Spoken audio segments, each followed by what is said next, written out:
Yo, what is up, guys? It's Cohen back here again today with another video. Let's talk about Julius Randle for a little bit. He's a guy that I've mentioned in previous videos that I've wanted to make a video about him for a little bit now, and I've been needing to. It's been way too long since I've talked about the Knicks and Julius Randle as the topic of a video. I don't remember the last time I did that, and it's been far too long for a team that has really exceeded everyone's expectations this season, and a lot of that is due to Julius Randle, the player who, as well, is exceeding everyone's expectations this season. I made a video about a month and a half ago talking about how Shai Gilgeous-Alexander was the most improved player. I made this bit grand argument. I put in all these stats and stuff, and I thought it made really good sense. And then Shai got hurt, and now he's missed a lot of time. And at this point, with the way Julius Randle has continued to play since I made that video, and Shai missing time, I don't think I can argue anymore that Shai should win the most improved player over Julius Randle. And for that matter, I don't think anyone can make an argument for anybody winning this award over Julius Randle. The way he has played this season, the way he has elevated the New York Knicks roster, the way that he has elevated his own game, his teammates' game, just he does everything so well. And his improvement from the last season to this season, which I'm going to talk about in this video, why I think he deserves this award, it's been phenomenal. It's been incredible to watch. And at the beginning of the season, it kind of looked like it might be a hot streak. And then he continued to play that way. He ended up earning an all-star appearance, and he has become the Knicks' best player for a team that is really pushing for that playoff spot. And I think ultimately will end up in the playoffs when it's all said and done after the play-in tournament and everything. They might not even make the play-in tournament, as in they might get a top 6 seed.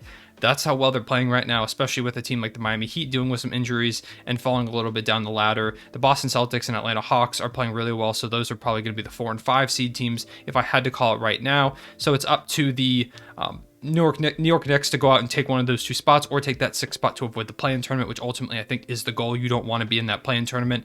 You want to try and capitalize and make sure you can get one of those top spots and give yourself the best opportunity to try and advance to the second round of the playoffs. I think if you get that 4 or 5 seed, it's possible for this Knicks team. That's how good that they've been this season. They play stifling defense, and like I said, a lot of that does go to Julius Randle.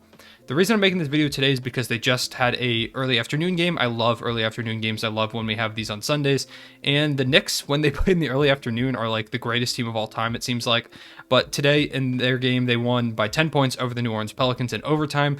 And Julius Randle put up 33, 10, and 5. He did shoot pretty inefficiently today. He started the game much more inefficient than he finished. He continued to improve. But the thing is, like, unlike a lot of players, Julius Randle is impactful to the game even if he's not scoring the ball. There are some players that if they're not scoring the basketball, they're not impacting the game, and that's not Julius Randle at all.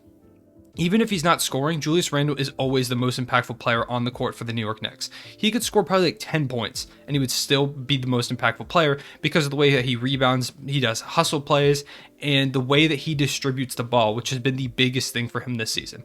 I'm going to go ahead and give you his stats from last season to this season and talk more then about his development and what has changed over the course of the season to establish those shifts in his stats. Last season, Julius Randle put up 19.5 points per game, 9.7 rebounds, 3.1 assists, shooting 46% from the field and 27.7% from 3, shooting about 3.5 threes a game. So those are his stats right there for last season. This season, 23.6 points per game, which is about jumping up 4 points, 10.6 rebounds, jumping up about a full rebound, 6 assists, which is about doubling his assist total from last season, shooting about a 0.3% better from the field, shooting 46.3%, and he's shooting 41% from 3 this season, which is a 14-point increase on 5.1 attempts, which is 1.5 more than he did last season. So he's shooting more volume and he's being way more efficient. And not even that, it's not like he's getting a ton more opportunities. He's just way more capitalizing on said opportunities. He's only shooting around 2.5 times more per game than he did last season. So when it comes to the most improved player argument, the other guys I would say in the argument are Shai, but the problem is he has missed a lot of time. Christian Wood, who also has missed quite a bit of time, and then Jeremy Grant. I think those are probably the 3 other guys that are probably going to finish inside the top 4 for the award. The reason Julius Randle is ahead of guys like Jeremy Grant and Christian Wood is because, in my opinion, his improvement has not been volume-based. Christian Wood and Jeremy Grant have both been incredible players this season. They've been really good, and I love to see the way that they've improved their game. They definitely have improved their game, but a lot of their stat output comes from their increase in volume. Jeremy Grant last season was like the 3rd, 4th option a lot of nights on the Denver Nuggets. He's now the first option on the Detroit Pistons, a team that doesn't have very many scoring options and is relying on him heavily to put the ball in the basket, given he has done that, but he's done so pretty inefficiently at times, and a lot of those stats are coming from the fact that he has shifted in that role. given. Has he done a good job in that role? Yeah, he's done a good job. But similarly to Christian Wood, who also is now probably the, at this point, he's probably the first, second scoring option on that Houston Rockets team when he does play. Julius Randle last season, he was probably their best scoring option a lot of nights, and it wasn't good. The Knicks were really, really bad. And this season, he is still their top option, and he has made way more of his opportunities, as well as improving the way that he utilizes those opportunities. He kept pretty much the same role from last season. The thing is that he has not only capitalized on that role, but he's gained an increased role due to his increased production. It's not like he was given a role and that boosted his production. He himself took the role he already had, boosted his production, and said, give me a bigger role. I want to be more part of this team. And that's exactly what Tom Thibodeau has done. Credit to Tom Thibodeau, who has been a fantastic coach for the New York Knicks this season. He's really stepped it up. He was an incredible acquisition by them, and he's really helped to shift this culture like Julius Randle has helped to do. Last season, Julius Randle was a black hole offensively. Knicks fans were not a fan of him. I saw many times on the timeline where Knicks fans were begging the New York Knicks to trade him. And he was seen as a highly expendable player. Coming into this season, I wasn't even sure if Julius Randle was going to make it to the trade deadline for the New York Knicks. And they started having that hot streak, and my first thought was, and a lot of people's first thought was, oh, okay, maybe Julius Randle is going to become a cool trade asset for the Knicks. They can trade him off, try and get a couple, like maybe like a pick or two from him, and try and then use those assets to build. Julius Randle then stepped his game up further and now looks like a long-term building piece for the Knicks. That's how crazy his development has been this season, from an expendable player that you might have to trade an asset attached to him to get rid of his contract, to an all-star, to a future cornerstone of the Knicks franchise. The New York Knicks, one of the biggest names in NBA basketball, he has become a franchise cornerstone from them. That is how his development has progressed over the course of this season. Like I said, last season he was seen as expendable, a black hole offensively, and this season he's become an all-star, and he's been super versatile for them. He's been clutch. He's shown really high basketball IQ. Like I said, he only shoots 2.4 more shots a game, but he's way more efficient. He's just improved in every aspect of his game. And the main thing I want to talk about is his playmaking. Julius Randle last season, like I said, averaged 3.1 assists per game, on around like 3 turnovers per game. This season he's doubled that and hardly upped his turnover count. It's like half a turnover more when he's doubled his assists. And there's a lot of nights where Julius Randle plays point guard for them. The biggest hole for the New York Knicks this season has been point guard. Alfred Payton just isn't quite getting the job done, and their other options, Emmanuel Quickley is young, and he's more of a scoring type point guard rather than a playmaking point guard. Derrick Rose, same situation, and he only came in earlier or later in the season around the trade deadline. They have not had good options. Frank Ntilikina isn't quite the player that they've hoped he would be at this point in his development. And so Julius Randle most nights is relied on to be the ball handler and be that point guard type role for them, and he's excelled. I can't explain how he improved this playmaking so much. He just always makes the right pass. It feels like he's always making the right play. He's become so unselfish, and I think that's part of why his game has improved.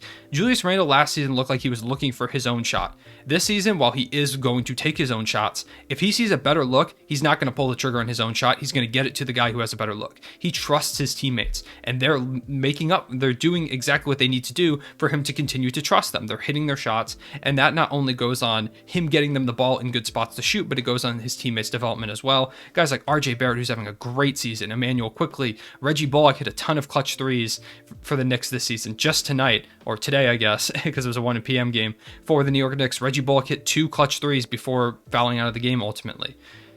His teammates are rewarding him for being unselfish, and in turn, he is continuing to give them the opportunities to score the basketball, and it's become a super deadly weapon. Not only has Julius Randle improved his own scoring, but his ability to play make and give it to teammates that he can trust has really made his output just that much better. He's like a Swiss Army knife on offense, which was crazy. It's not something you would have expected from Julius Randle coming into this season. He makes his team better. That was something that was not there last season. Last season, it felt like a lot of empty stats. This year, it feels like every time Julius Randle does something, it contributes to winning basketball. And that's part of why I think he should be the most improved player. And in my opinion, it's kind of a no-brainer. Julius Randle has not only improved himself, but he's improved his teammates, he's improved his team, he's improved the culture of the New York Knicks. The Knicks have been a laughingstock of the league for seasons, years and years and years on end. The Knicks have been the laughingstock of the league, and now they're in the playoff hunt again. They didn't make any significant additions from last season to this season. Their rookie that they drafted top 10 hardly plays in Obi Toppin. The one thing that has improved from last season to this season is Julius Randle and his teammates around him, lesser so than him, but a lot of their development comes from Julius Randle. Not much has changed. It's just been development and adding Tom Thibodeau as that coach. When you have players who play winning basketball, it shows very, very clearly, and the culture feels like it kind of starts to shift. Julius Randle has done that. He should be the most improved player, and I think it's a no-brainer at this point. I love Jeremy Grant. I love Christian Wood, but the way that Julius Randle is not only elevating his own game, but the game of his teammates and elevating the culture of the Knicks to become a playoff team. And I think they're going to become a staple in the playoffs for years to come if they continue to hold on and make the playoffs this season, because all you need is that one playoff appearance to gain that confidence. And even without that playoff appearance, it feels like they have a winning culture. It feels like they've shifted back to the Knicks of old, the Knicks years and years and years ago, where it felt like they were going to make the playoffs and they were going to try and make some noise.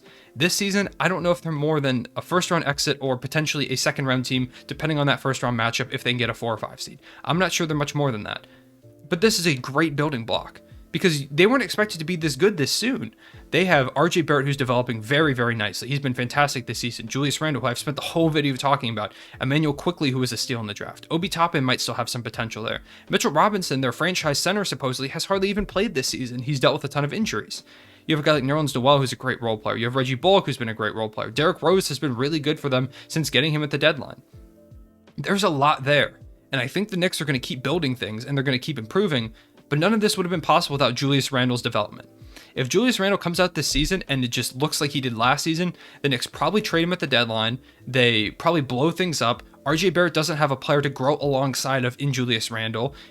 Emmanuel Quickley probably doesn't get the same quality of opportunities, and he might even struggle more this season, having to try and carry a heavier scoring load. And the Knicks don't make the playoffs. Who knows where Tom Thibodeau is at in terms of coaching. This has been Julius Randle. He has shifted the Knicks entirely. And he deserves the most improved player award. 100%. I can't argue it for anyone else. I don't see anyone taking it from him at this point in the season. That being said, I appreciate you guys watching. Let me know what you think about the most improved player race. Is it Julius Randle's award? Do you think anyone else could win it? Do you think anyone else deserves it? Or should it undoubtedly go to Julius Randle? Should we just kind of call this now? Let me know what you think. I will see you guys later. Everyone say bye.